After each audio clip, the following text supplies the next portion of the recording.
what's the one or two, in your opinion, biggest questions that we'll try to get answered the next day or two, and what are maybe one or two of the biggest storylines?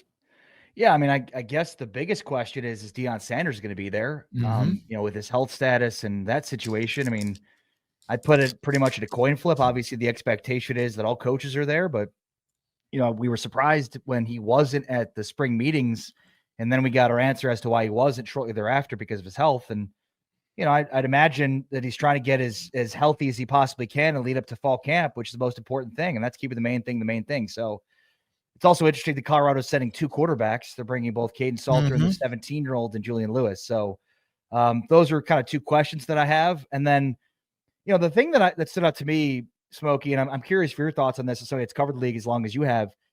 I can't remember the league being this good and having this much depth along the offensive and defensive lines. To me, like, they've got at least 5 teams that are elite on both lines of scrimmage and offensive and defensive line. And then everybody else is at least good on one of the offensive and defensive line variety. Like Oklahoma State's a team that I don't know how much optimism you can have around Oklahoma State, but I think they're going to have a really good offensive line.